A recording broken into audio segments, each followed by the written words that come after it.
all of time, on all the planets of all the galaxies in space, what civilizations have risen, looked into the night, seen what we see,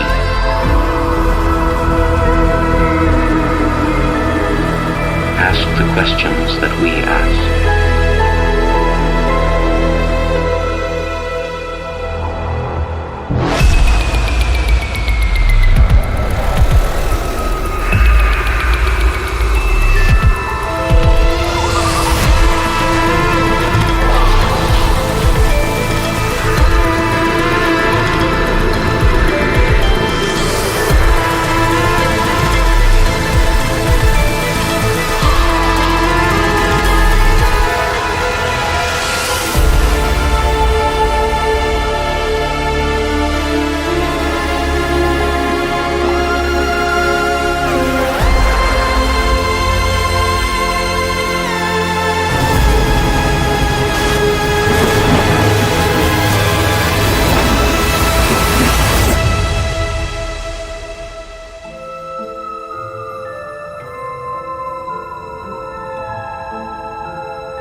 What we see around us is staggering complexity.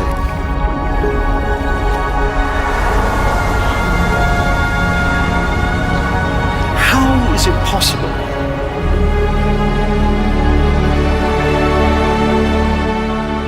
Living organisms are created by chemistry.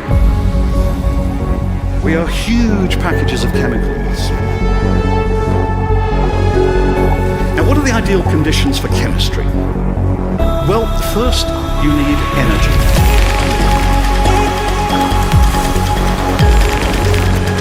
But not too much.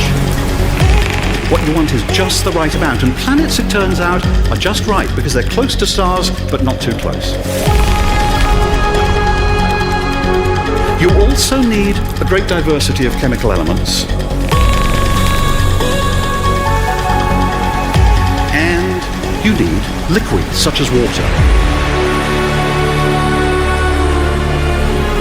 Why? Well, in gases, atoms move past each other so fast that they can't hitch up. In solids, atoms stuck together. They can't move. In liquids, they can cruise and cuddle and link up to form molecules.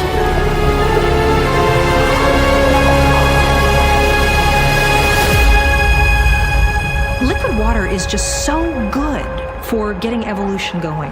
Molecules can dissolve in the water, form more complex chains. Now, where do you find such Goldilocks conditions? Well, planets are great. And our early Earth was almost perfect.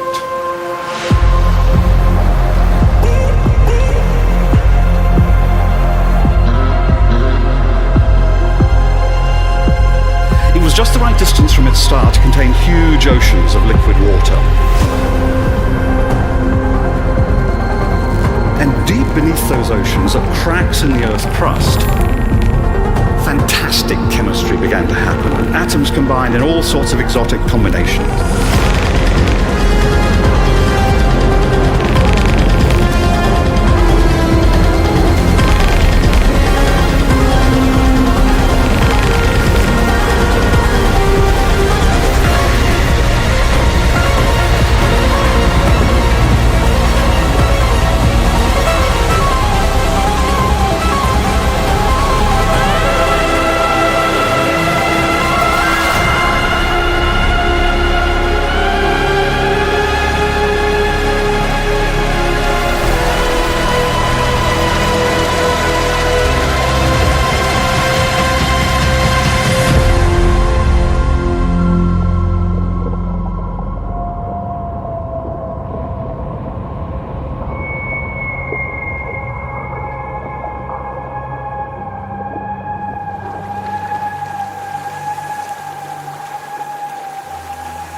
our planet, microbes have adapted to survive the most hostile conditions.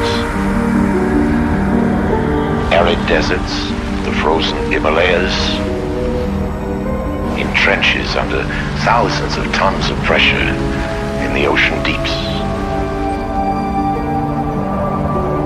In the vacuum of a space simulator, life forms have been flourishing for years without oxygen.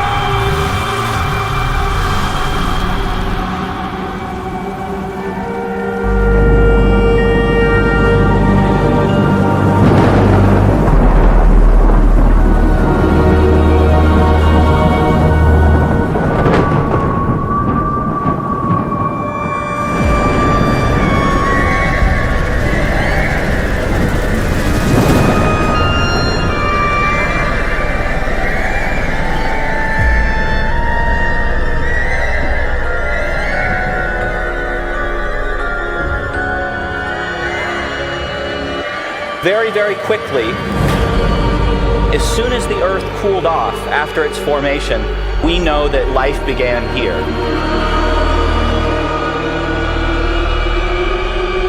Because it happened quickly here on Earth, we think it's going to happen quickly on other planets as well.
We know that the galaxy is awash in water.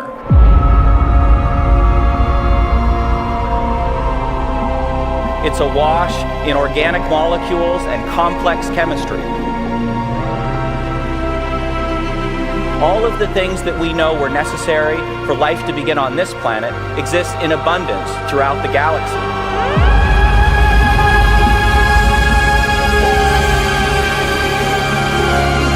Did something similar to what happened on our own planet happen on those other planets?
habitable Earth-mass planets in the observable volume of the universe than there are grains of sand on all the beaches on Earth.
Within all of our lifetime, we're going to understand that there is life on other bodies in the solar system.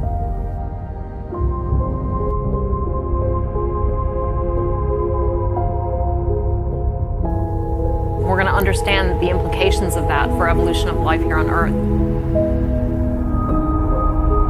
We're going to find planets around other stars that we can say we see potential signs of habitability in their atmospheres.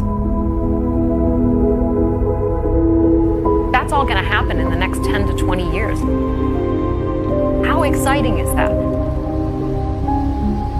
We're on the verge of things that people have wondered about for millennia. Are we alone? And here we are on the verge of finding that out.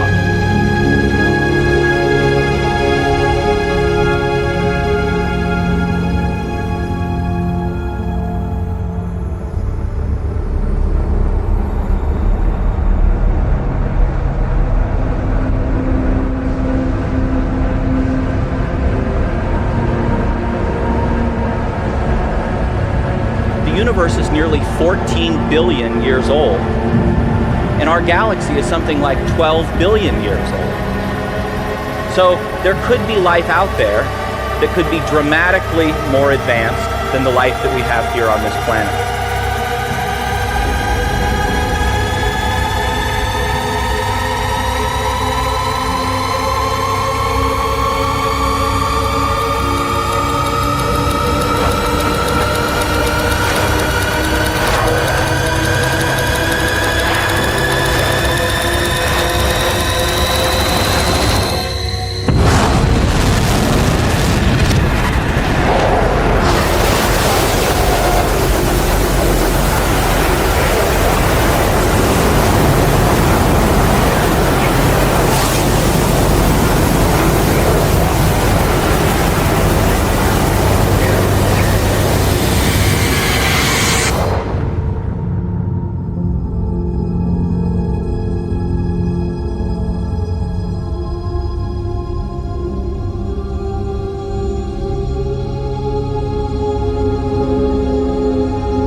The only elements that were created in the Big Bang were hydrogen, helium, and a little bit of lithium.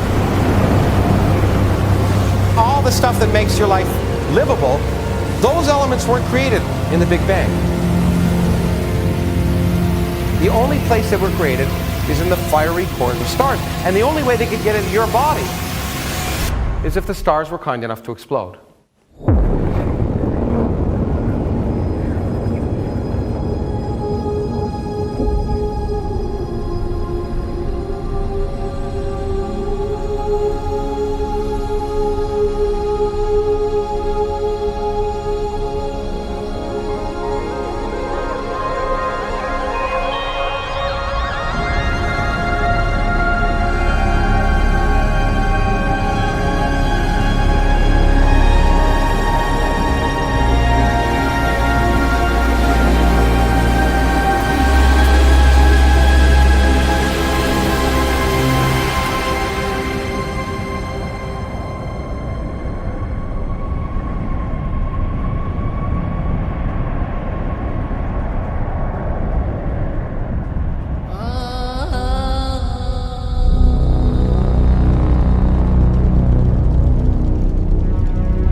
have any hope of finding alien life, we have to know what to look for.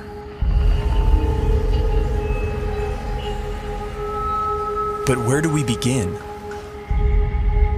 How do we narrow down a seemingly infinite set of possibilities?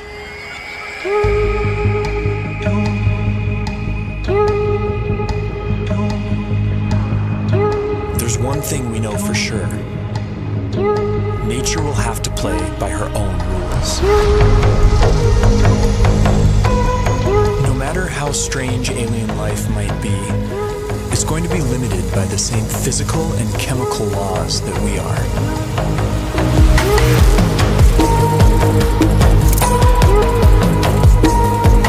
On top of this, each alien environment will further limit what kinds of life forms can evolve there.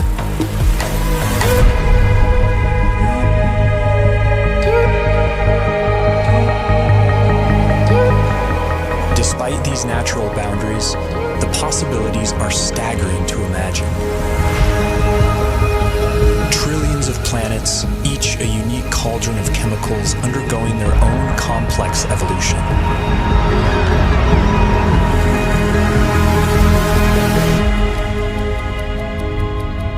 To guide our thinking, this museum of alien life will be divided into two exhibits. Life as we know it, home to beings with biochemistries like ours, and life as we don't know it, home to beings that challenge our concept of life itself.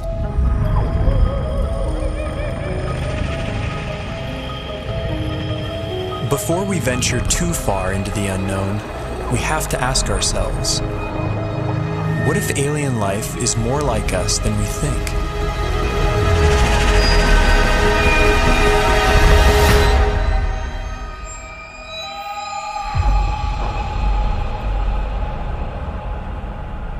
If there's one feature that unites us with the other specimens in this museum, it's carbon.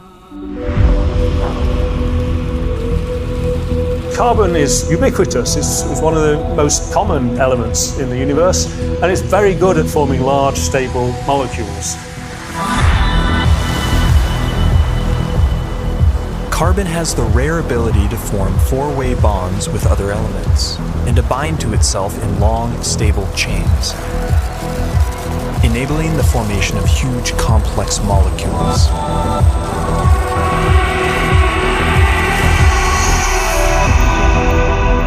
This versatility makes carbon the centerpiece in the molecular machinery of life. And the same carbon compounds that we use have been found far from Earth, clinging to meteorites and floating in far-off clouds of cosmic dust. The building blocks of life, drifting like snow through the universe.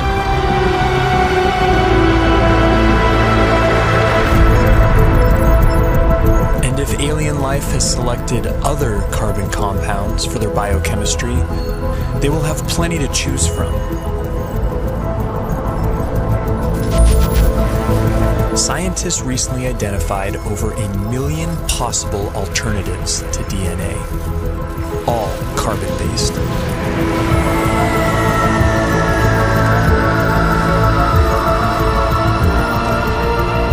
If we ever discover other carbon-based life forms, we would be fundamentally related. They would be our cosmic brethren.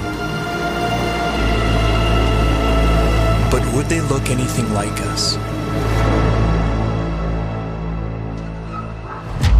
If they hail from Earth-like planets, we could share even more in common than just our biochemistry. What would life be like on other planets if it has evolved? Would it be like the world today here on Earth?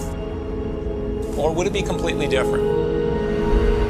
There are those who argue that from the argument of convergent evolution, if conditions on other planets are similar to here, then we would see very similar life forms.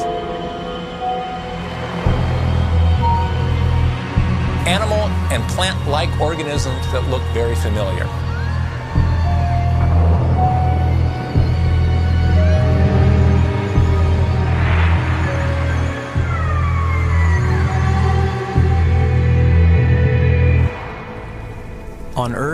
Certain features like eyesight, echolocation, and flight have evolved multiple times independently in different species. This process of convergent evolution could extend to alien planets like Earth, where creatures face similar environmental pressures. It's no guarantee, but there could be certain universalities of life. The greatest hits of evolution on repeat across the universe.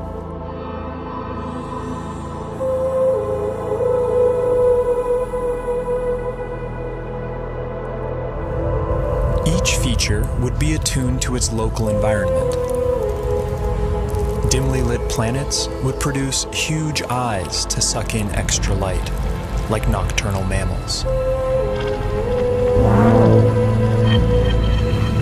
Some people have gone so far as to say that human-type organisms, humanoids, will occur on other planets.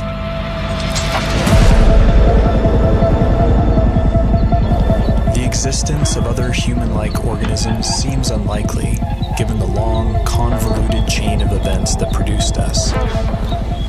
But we can't rule it out. If just one in every 100 trillion Earth-like planets produced a human-like form, there could still be thousands of creatures like us out there.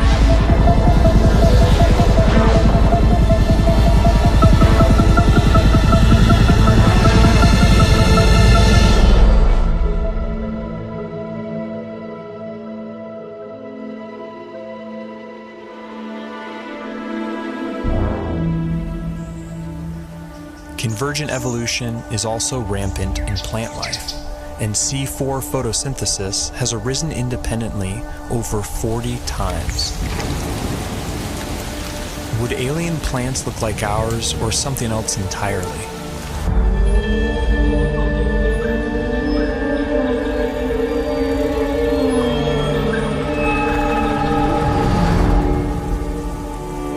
On Earth, plants appear green because they absorb the other wavelengths in the sun's light spectrum. But stars come in many colors. And alien plants would evolve different pigments to adapt to their sun's unique spectrum.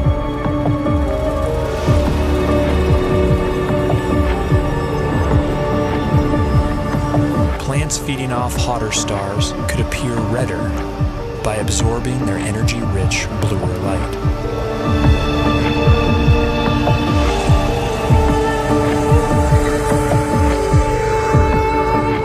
Around dim red dwarf stars, vegetation could appear black, adapted to absorb all visible wavelengths of light.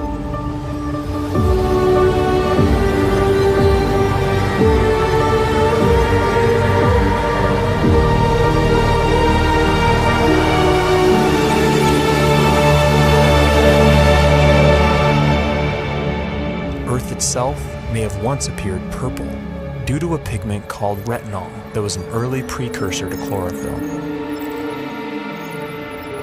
Some think that retinol's molecular simplicity could make it a more universal pigment. If so, we may find that purple is life's favorite color.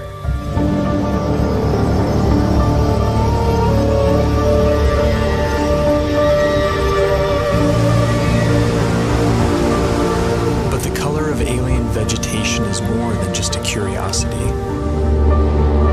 It's chemical information that can be seen from light years away.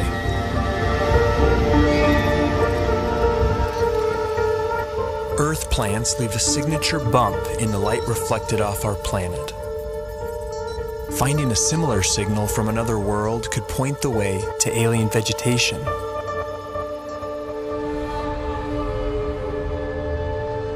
Perhaps this will be our first glimpse at alien life, a vibrant hue cast by a distant world.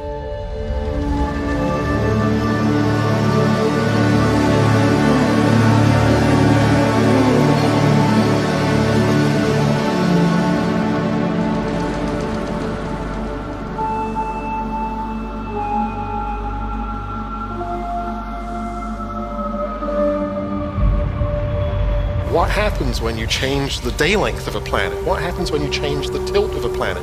What happens when you change the shape of the orbit? What happens when you change the gravity of a planet? Planets with long elliptical orbits would see drastic seasons. There could be worlds that appear dead for thousands of years, then suddenly spring to life.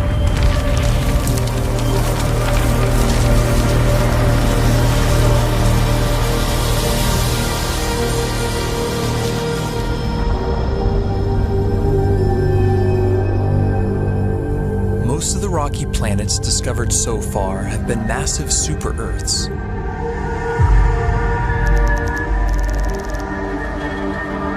How would life evolve on these worlds? In the seas, gravity may not matter much at all.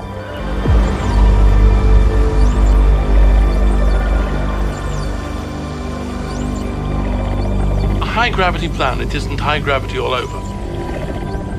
If you're in the sea, and that's where all life starts, there's very nearly no gravity because you're much the same density as the stuff around you. It's when the animals come out on land that they feel the gravity.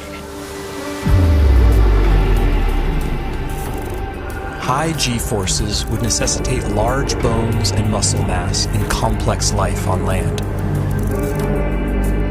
They would also demand a more robust circulatory system. And plant life could be stunted by the energy cost of carrying nutrients under stronger gravity.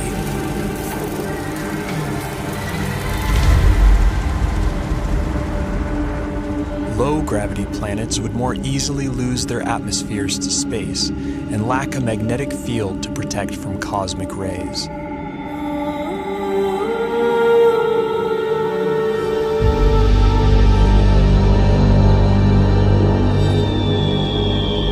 But smaller worlds could be home to secret oases.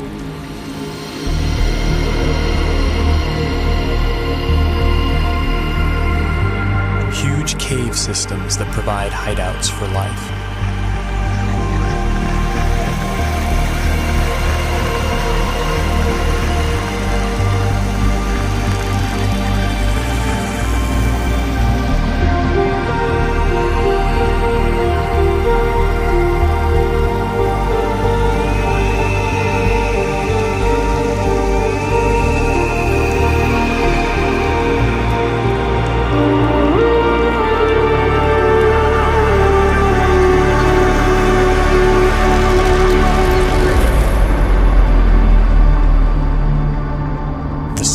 Possible habitable planets are estimated at 2.5% Earth's mass. If surface life does evolve on these worlds, it could be a sight to behold. Plant life could grow to towering heights, able to carry nutrients higher in lesser gravity.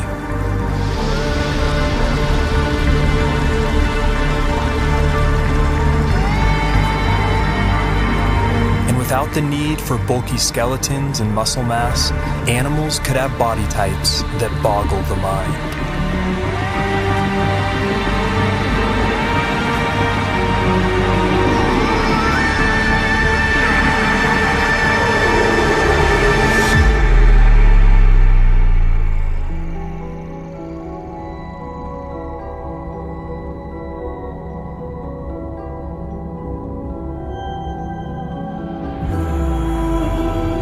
Here on Earth, it took 3 billion years for evolution to produce complex plant and animal life.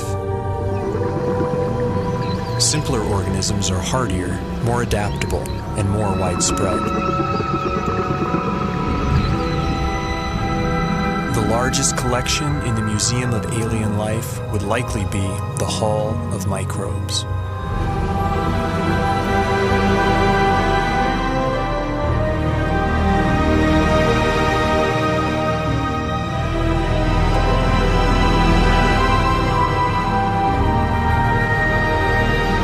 Yet finding even the tiniest alien microbe would be a profound discovery.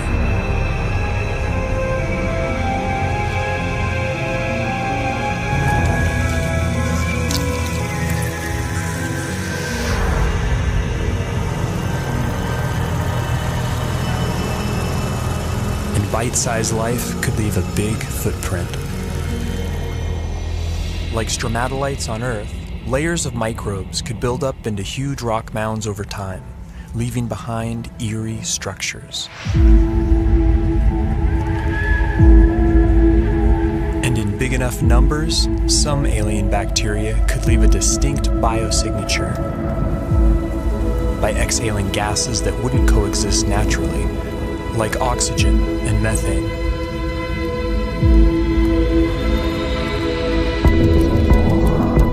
There's ways to make oxygen without life, there's ways to make methane without life, but to have them in the atmosphere together is almost impossible unless you've got biology making those gases at the surface. And it would have an imprint on the planet's spectrum of colors. Next-generation space telescopes could find a signal like this on a world not far from home.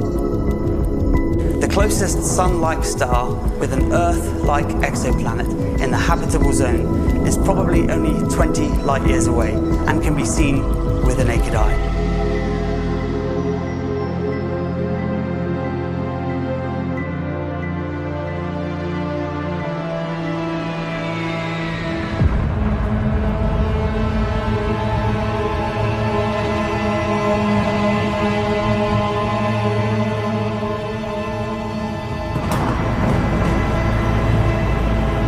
Most brown dwarfs are too hot to support life as we know it, but some are just cold enough.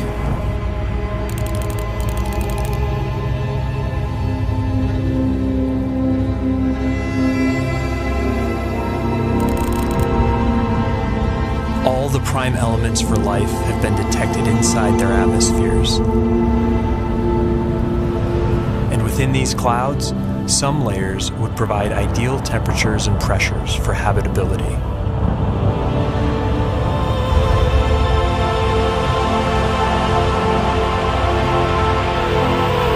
There could be photosynthetic plankton in these skies, kept aloft by churning upwinds.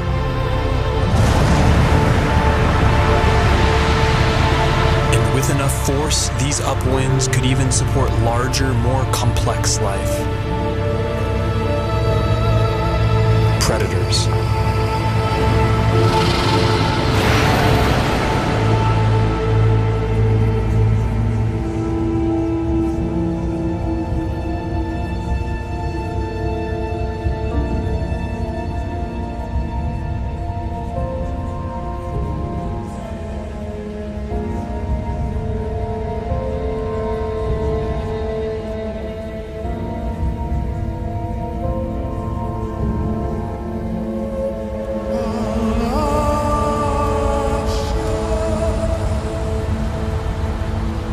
This raises a crucial question. What if we've been looking in all the wrong places? What if nature has other ideas?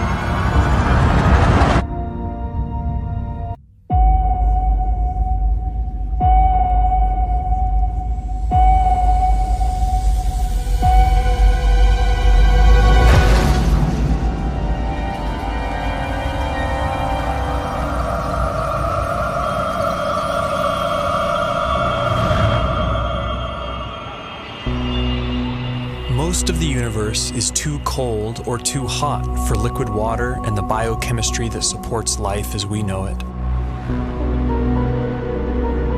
But in case our biases are misleading, we have to cast a wide net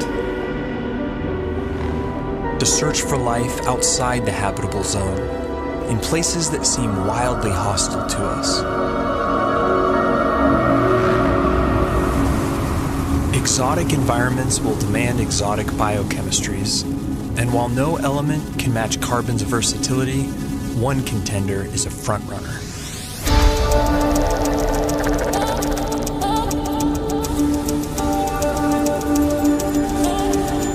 At first glance, silicon seems similar to carbon. It forms the same four-way bonds and is also abundant in the universe.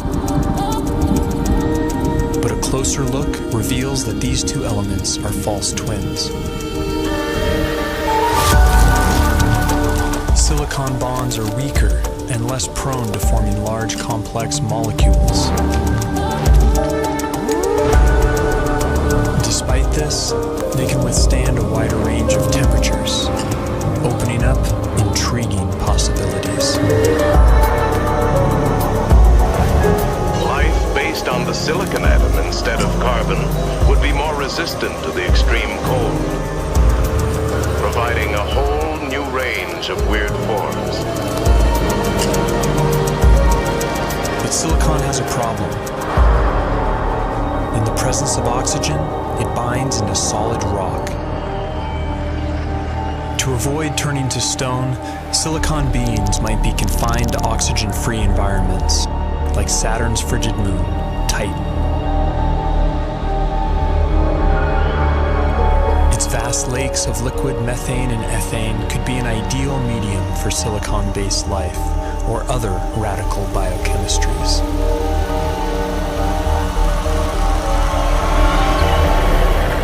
Without ample sunlight, beings on worlds like Titan would likely be chemosynthetic, deriving their energy by breaking down rocks.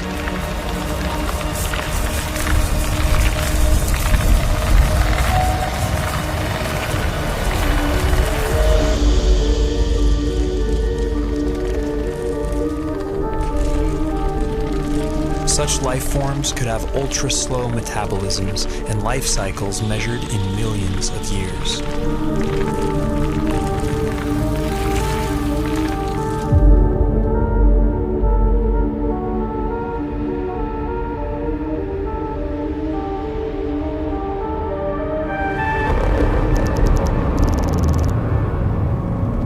In high temperatures, typically rigid silicon-oxygen bonds become more flexible and reactive, triggering more dynamic chemistry.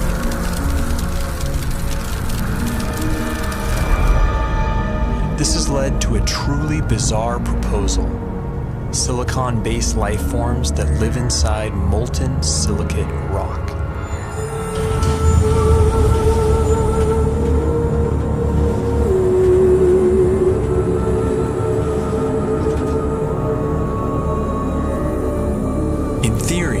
Forms could even exist deep beneath the Earth inside magma chambers as part of a shadow biosphere. If so, then the aliens are right under our noses. Other shadow biospheres have been proposed, forms of life living alongside us that we don't even know are here, including tiny RNA-based life small enough to go undetected by existing instruments.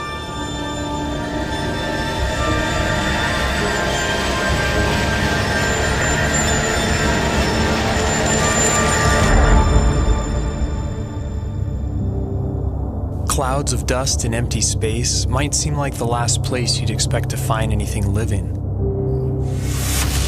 But when cosmic dust makes contact with plasma, a type of ionized gas, something strange happens.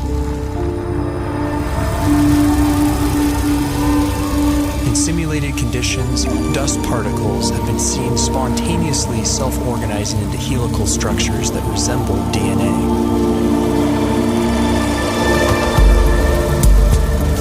These plasma crystals even begin to exhibit lifelike behavior, replicating, evolving into more stable forms, and passing on information.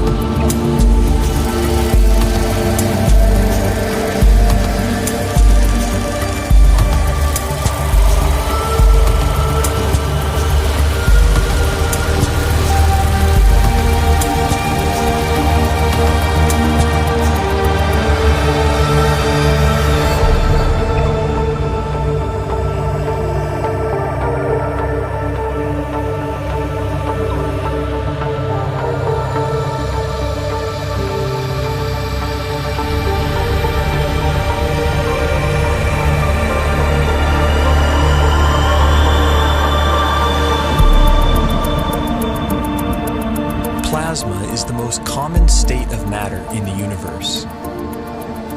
If complex evolving plasma crystals really exist, and if they can be considered life, they could be its most common form.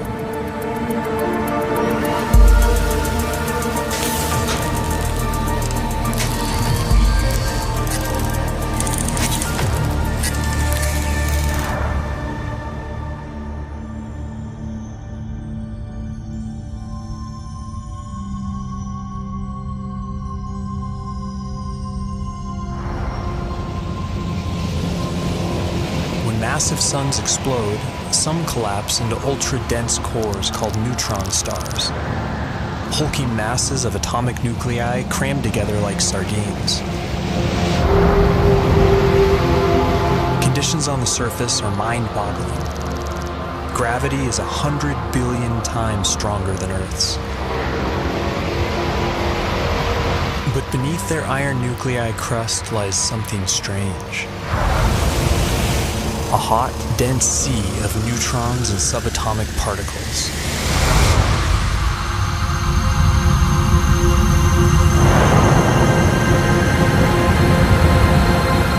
Stripped of their electron shells, these nuclei would obey entirely different laws of chemistry, based not on the electromagnetic force, but the strong nuclear force which binds nuclei together.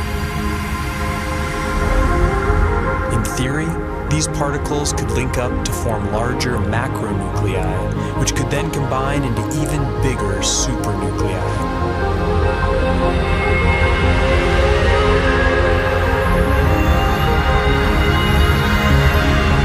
If so, then this bewildering environment would mimic the basic conditions for life: heavy nucleon molecules floating in a complex particle ocean.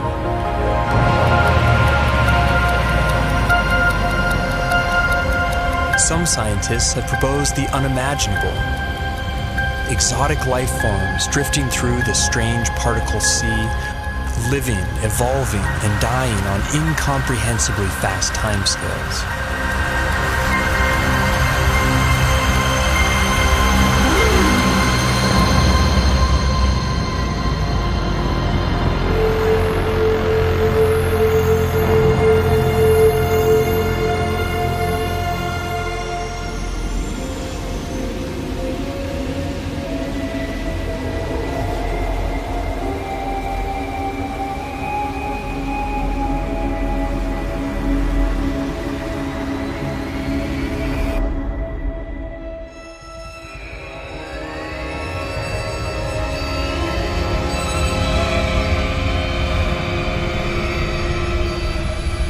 Life is not something that has to evolve naturally. It can be designed.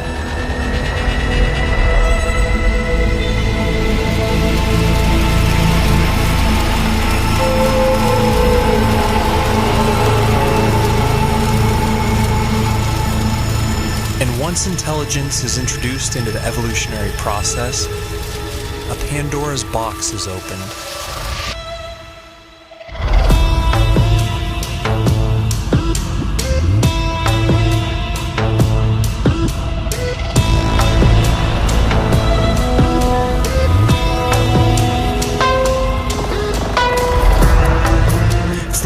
Typical biological limitations, synthetic and machine-based life could be the most successful of all.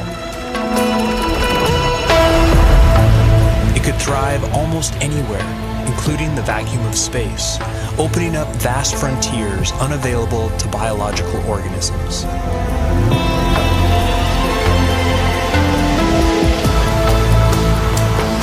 And compared to the glacial pace of natural selection, technological evolution allows exponentially faster growth, adaptability, and resilience.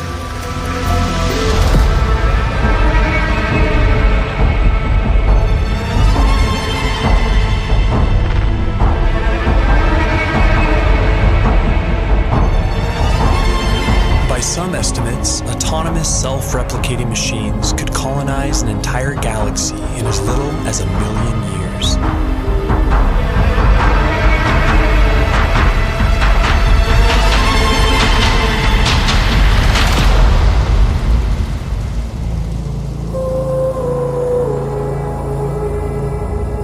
Can't predict how hyper-intelligent life would organize itself.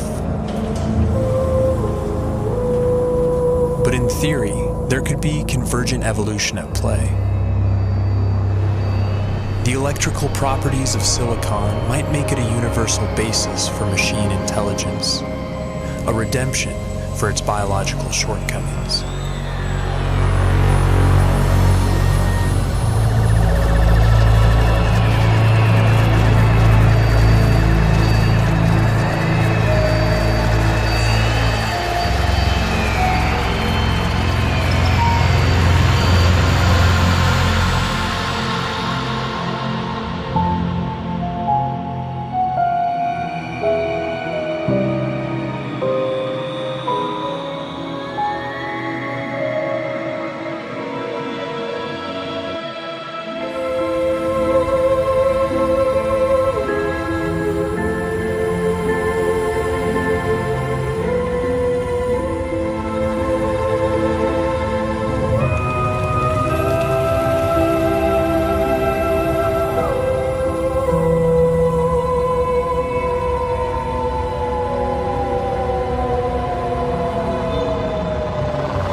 universe ages, perhaps machine intelligence will come to dominate, and naturally occurring biological life will be viewed as a quaint starting point.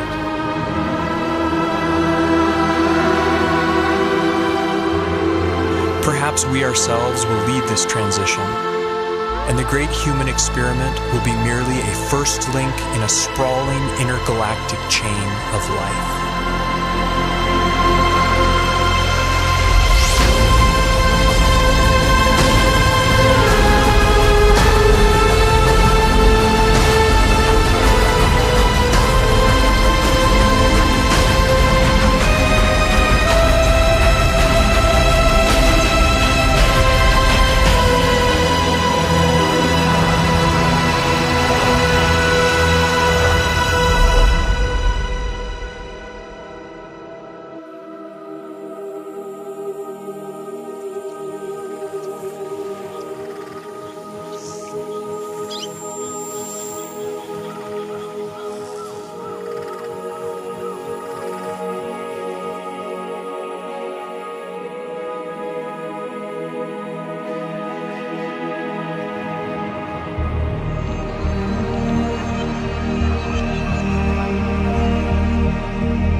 Isley has said that one does not meet oneself until one catches the reflection from an eye other than human.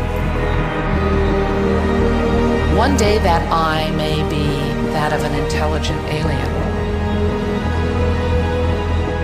And the sooner we eschew our narrow view of evolution, the sooner we can truly explore our ultimate origins and destinations.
The most complex object known in the universe is the human brain. These 86 billion neurons have given us the power to transform our planet. But is this the best nature can do? We now know there are something like 10 billion trillion habitable planets in the universe. 10 billion trillion chances for the brain to be eclipsed by something else.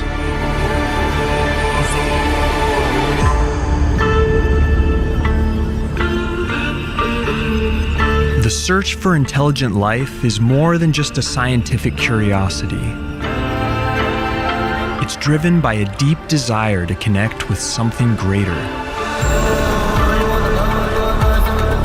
Finding an alien civilization wouldn't just reveal we're not alone. It could chart a new course of evolution for our species.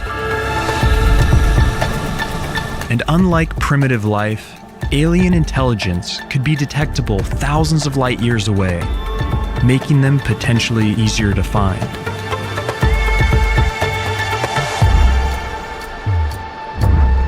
What do they know that we don't? And how do we make contact? We're not the first to wonder.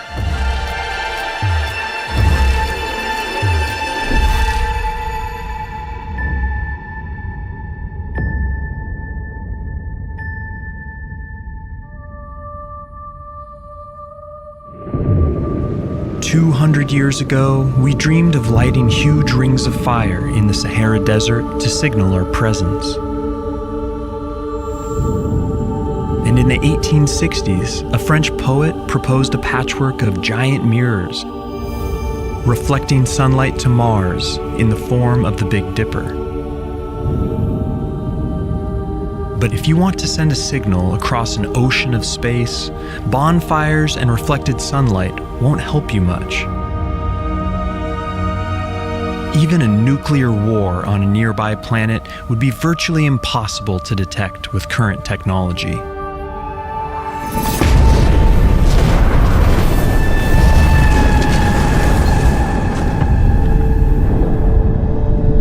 To really get your message across, you need a form of light you can't even see. Radio waves are ideal for carrying information long distance because compared to other forms of light, they travel more freely through interstellar gas and dust. That's why SETI, the search for extraterrestrial intelligence, has focused almost entirely on scanning for radio signals, whether intentional messages or byproducts of technology.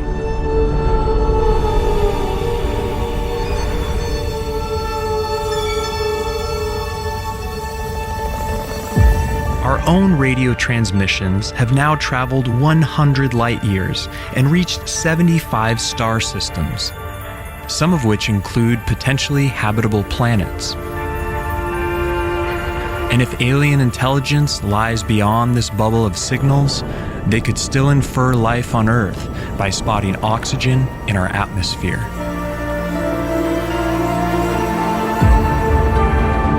Thanks to the SETI Institute and the recent Breakthrough Listen project, we have now scanned tens of millions of stars for signals. But despite all this, after 6 decades of searching, nothing. Only a series of false alarms and dead-end leads. We call it the Great Silence. But in reality, the search has barely even begun. There are 2 trillion other galaxies out there that are still too far away for practical study. If space were the size of all Earth's oceans, we would have searched less than a pool's worth of water for signs of intelligent life.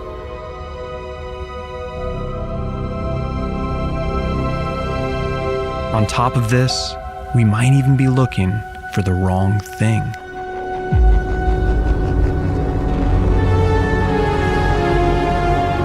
There's more than one way to communicate across space. An alien life might view radio as primitive technology.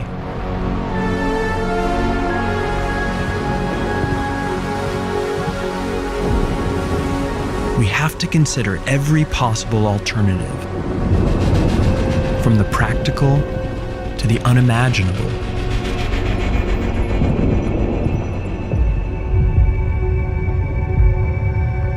The search is now underway for a different type of signal, one we could even spot with the naked eye: laser light.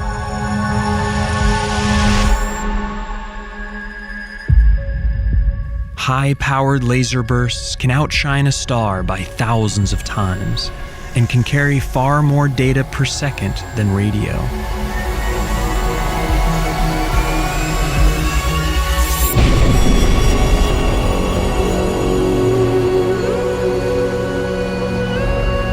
We would have to be in direct line of sight to detect the beam.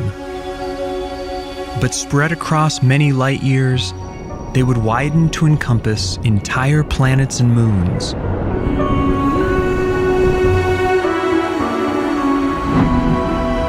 Fleets of laser beacons could be used to sweep the entire galaxy, like alien lighthouses in a cosmic sea.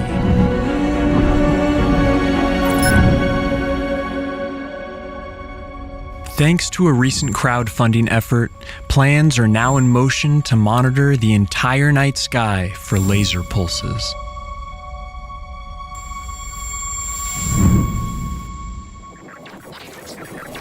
But while these bright flashes would be relatively easy to find, advanced life might be using something far more elusive: neutrinos. Tiny subatomic particles that are streaming through you by the trillions every second. These ghost particles can pass through entire planets and not touch a single atom. It takes a giant room like this to detect just a handful of them per day. But researchers recently proved neutrino communication is possible by sending a simple message through 240 meters of rock. If advanced life is using them to communicate, their signals could travel anywhere, through any obstacle, at the speed of light.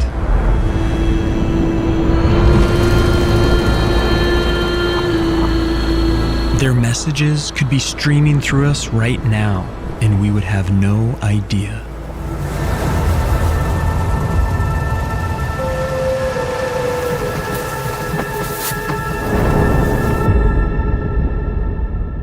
Or maybe intelligent life is taking an entirely different approach to communication, using space-time itself as a medium. By manipulating high-gravity objects, they could in theory create pattern distortions of space-time, which could ripple through the universe in all directions.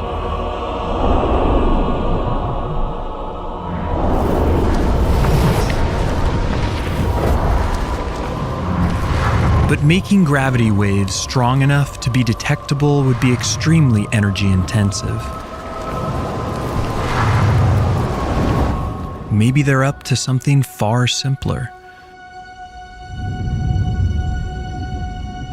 Placing giant sunshades into orbit around a star could block out starlight in distinct patterns, like a kind of cosmic Morse code.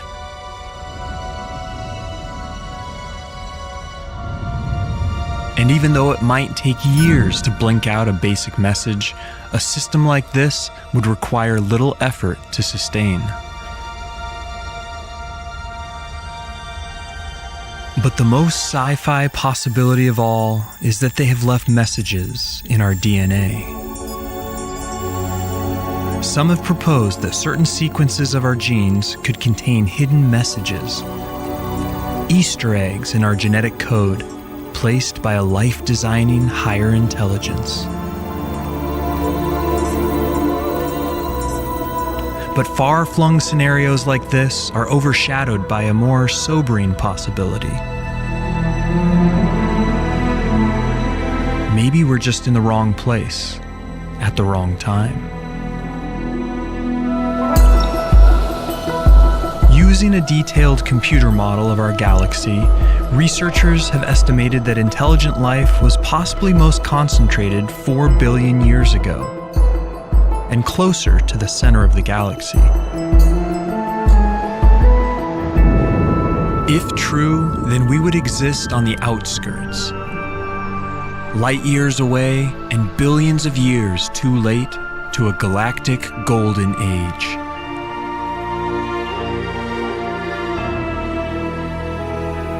Maybe they were here millions of years ago, witness to a whole different planet.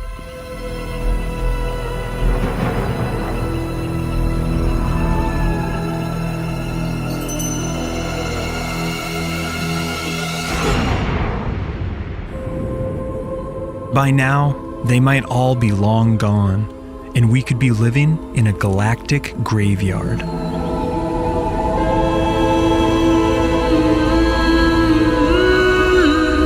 It may not be their signals that we find one day, but their relics.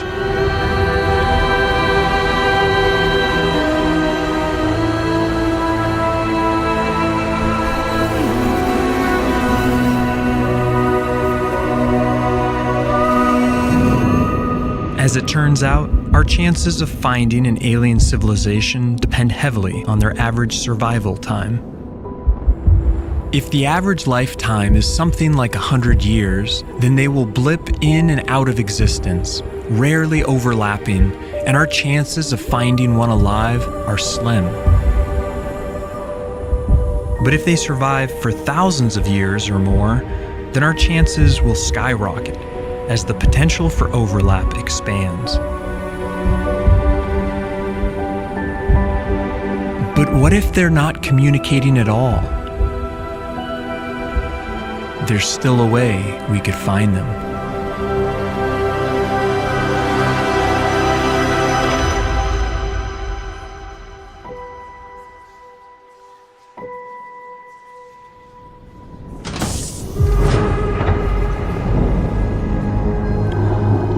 We tend to assume that alien intelligence would share our motivation to communicate.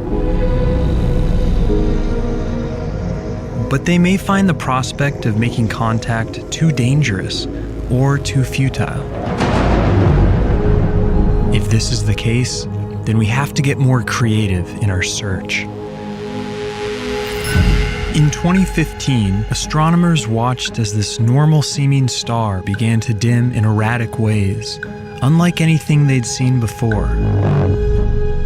The cause is probably a giant dust cloud or a shattered moon blocking the light, but it has all the hallmarks of something else. An alien megastructure.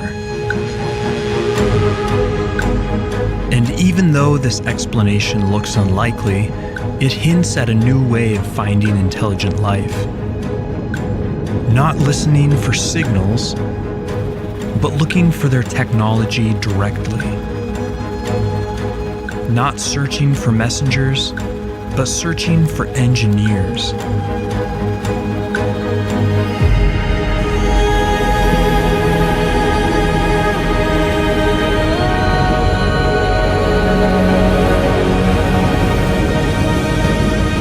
And to do that, we have to wonder, what mind-boggling alien technology should we be looking for? Each alien civilization would be wildly different, but classifying them by their energy usage will give us insights into what technology they might be using. The Kardashev scale divides them into 3 levels. Type 1 would have a mastery of their home planet, using all the energy available on it. Type 2 would have mastery over their star, harnessing all its solar energy. Type 3 would have mastery over their entire galaxy and would be more foreign to us than we are to amoeba.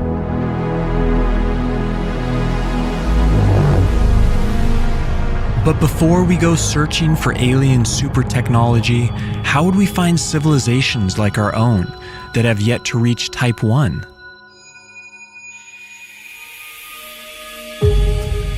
When a typical planet passes in front of its star, we see the starlight dim sharply. But observing a more gradual fall-off of starlight could be evidence of a dense ring of satellites, a Clark belt.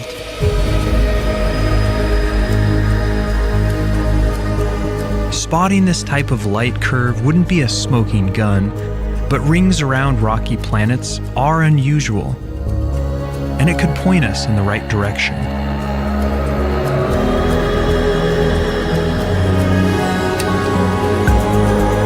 Just as alien vegetation would leave a biosignature in its atmosphere, alien technology would leave a technosignature.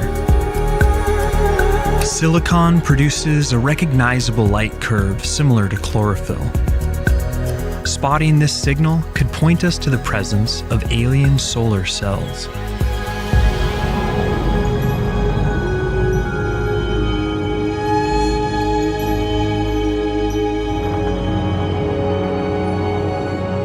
And something more nefarious might also leave its mark on a foreign atmosphere. Alien pollution.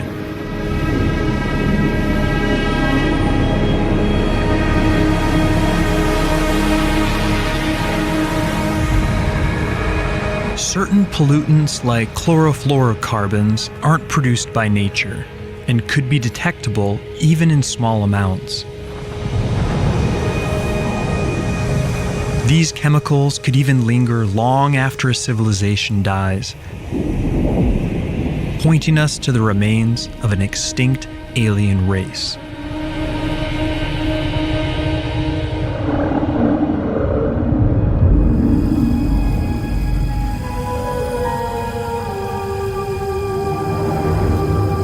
Such a discovery could give us crucial guidance on how to avoid our own extinction.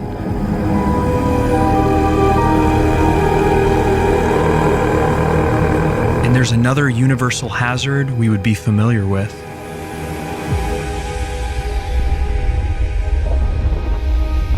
Any civilization that uses huge amounts of energy will produce huge amounts of waste heat.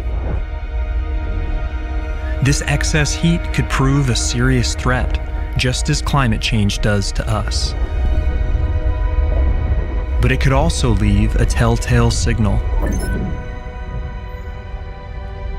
Finding waste heat radiating from alien planets or other regions of space could point the way to intelligent activity.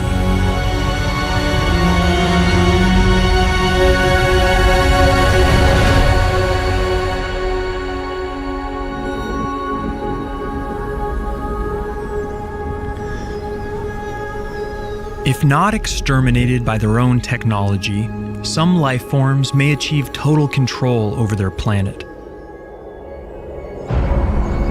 and become a Type 1 civilization.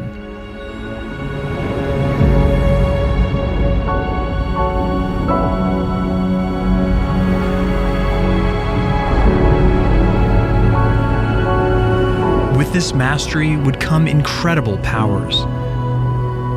Control over all their world's ecosystems, its resources, and even its weather. But no matter how advanced, every planetary civilization will face the same cosmic threats we do. Gamma ray bursts, supernovas, and asteroid impacts will be a risk factor for any terrestrial race. Some might decide to flee to intergalactic space, reducing their exposure to existential risks, making their home in the voids between the stars. If so, then our search will have to encompass the entire swath of the universe.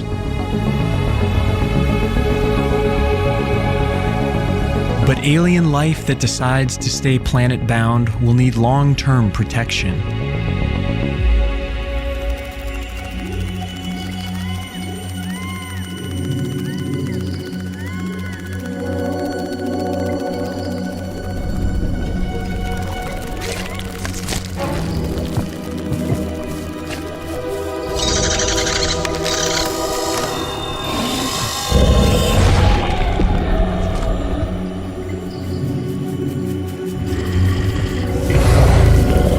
The best way to protect your world will be the ultimate in home defense.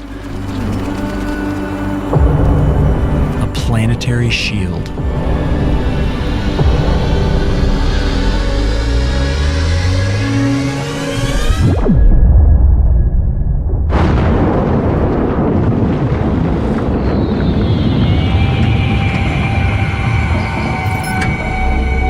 These shields would cause a telltale dimming pattern during transit, and could also emit a detectable heat signature.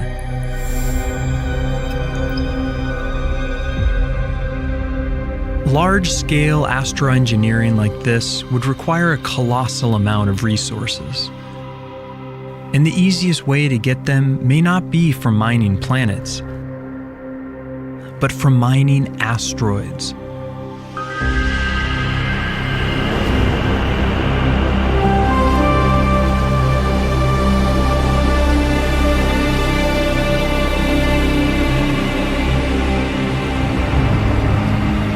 They are resource-rich and easier to manipulate because of their lower gravity.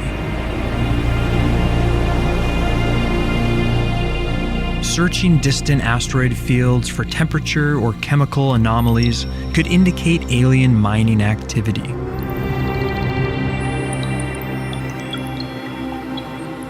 Eventually, though, asteroids might not be enough.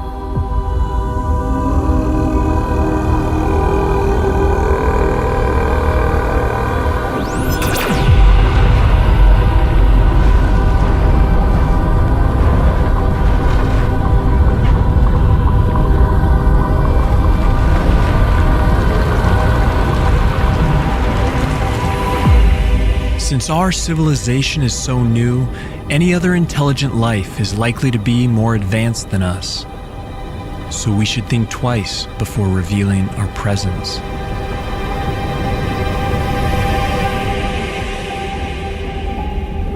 But alien super civilizations won't just be looking for resources. They will also need staggering amounts of energy. Stars output billions of times more energy than planets receive.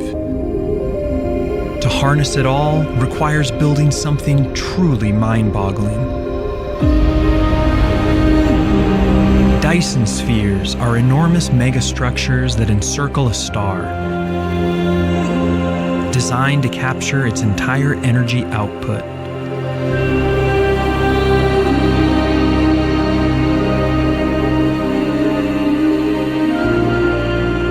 They could also double as vast habitats for life.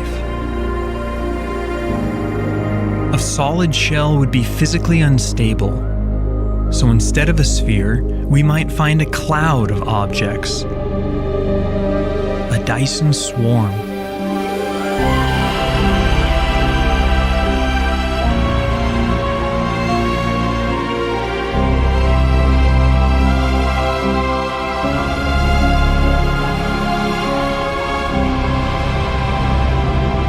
No matter their design, they would generate an enormous amount of infrared waste heat.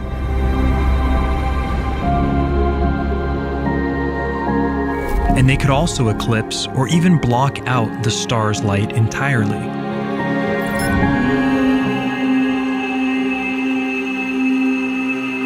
Dyson spheres could also be built around black holes, which could have a smaller radius and collect thousands of times more energy.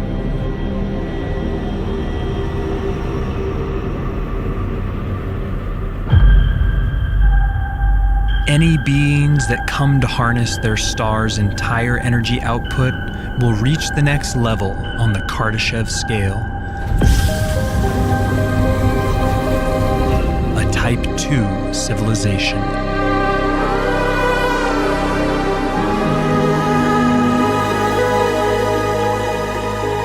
This level of mastery would imply an astounding capability. Star lifting is the practice of harvesting stellar material and could provide thousands of planets' worth of resources. This process would also allow you to lower the temperature of a star, postponing its death by billions of years. In about 1 billion years' time, our own sun will grow too hot for life on Earth. If we ever find evidence of star lifting, it could inspire us to one day do the same and prolong the game of life.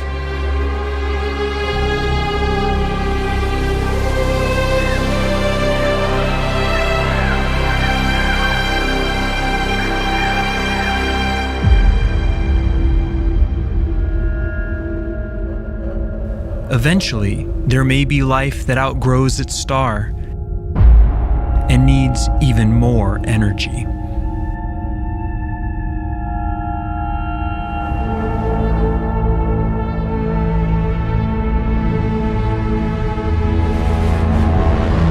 To branch out across the galaxy, life forms this advanced will probably need near-light speed travel.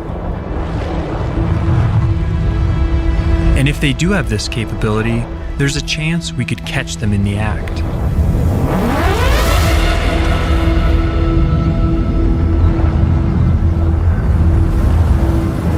Alien starships that hit the brakes at light speed could leave behind a long trail of ionized gas.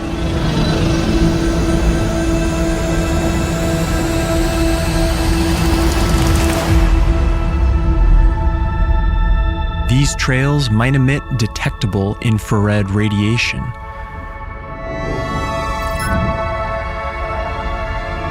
Strokes of light painted by masters of the universe.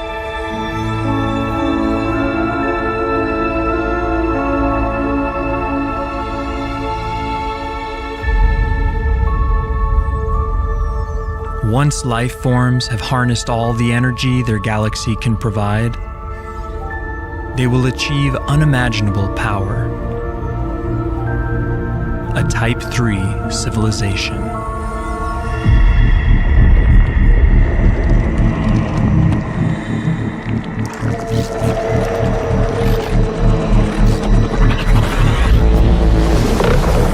This cosmic virtuosity would be totally unfathomable to us. Life that has built billions of Dyson spheres and can create stars at will.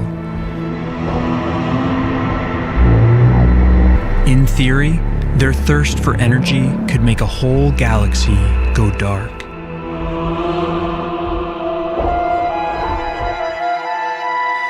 So one way to search for Type 3 life forms is to look for what's not there. In distant space, there are huge voids between clusters of galaxies where no light emanates. These voids were once thought to be evidence of advanced life having harnessed the energy from every star in the region. But it turns out they are naturally occurring features of the universe. And a recent analysis of nearby galaxies revealed no evidence of any galactic-scale civilizations.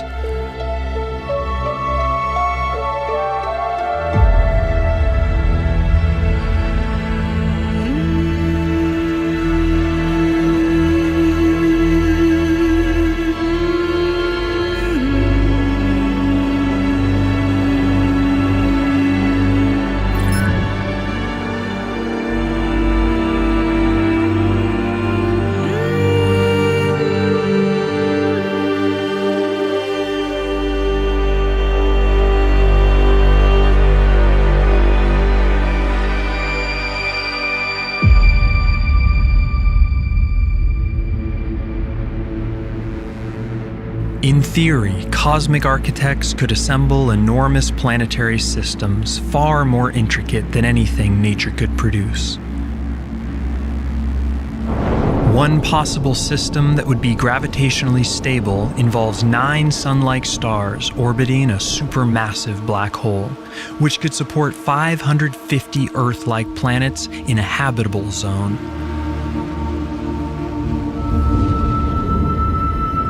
These artisanal solar systems could make ideal long-term habitats,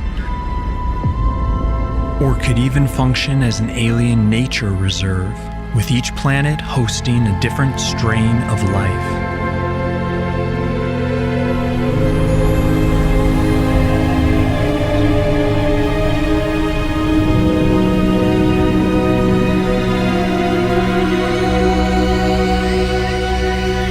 It's hard to imagine any life forms more advanced than this.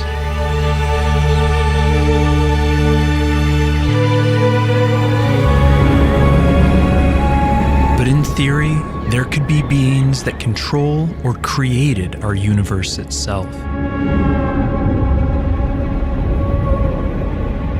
Researchers are beginning to test the idea that reality itself is just a simulation, or an experiment run by some higher order being.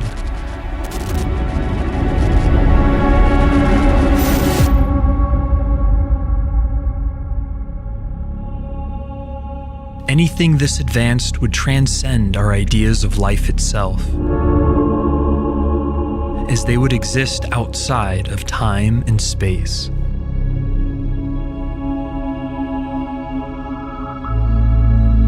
In a way, the search for intelligent life is an evolution of the age-old search for God. Both are driven by a longing for truth and connection with something bigger than ourselves.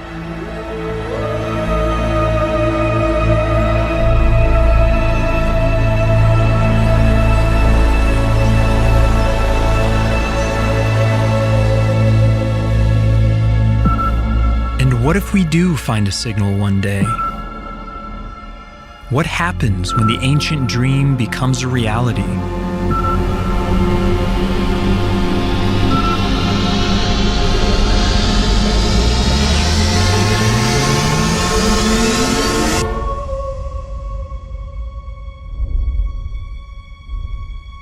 Just knowing they're out there would profoundly change how we see ourselves.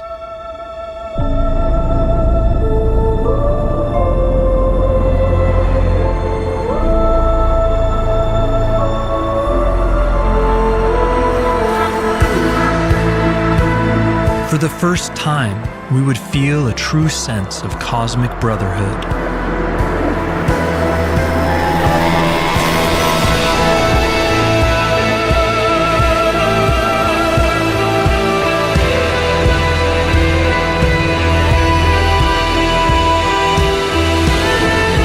And studying their messages or technology could lead us to huge advancements and help secure our own long-term survival.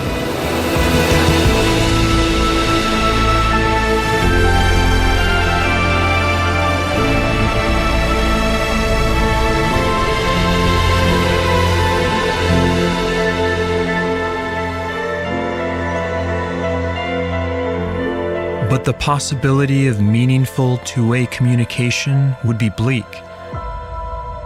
Separated by hundreds or thousands of light years, we would be studying these civilizations as they were in the deep past.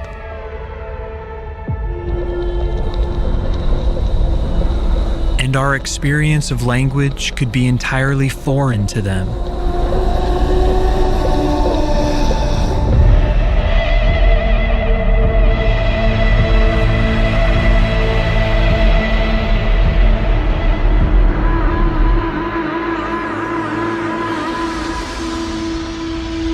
But what if, after all our searching, we never find another sign of intelligence? What if we really are alone?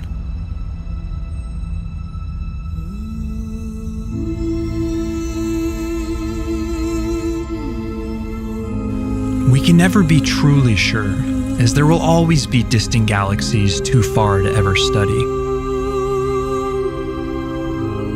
But never finding any evidence would mean that our place in the universe is truly unique.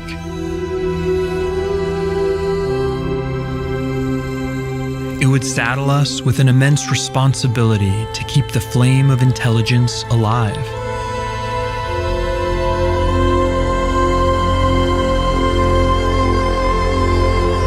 Just as ancient civilizations speak to us through their monuments, we could build monuments of our own for future life to discover. Cosmic time capsules preserving a record of our achievements and our knowledge.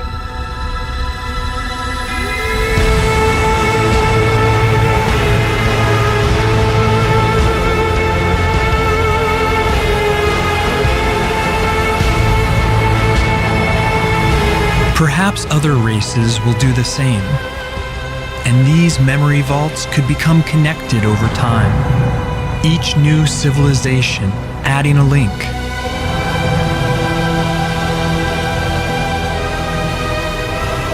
It could be our destiny to be the first link in this chain, to be the founders of a galactic encyclopedia built upon by future life forms we will never meet.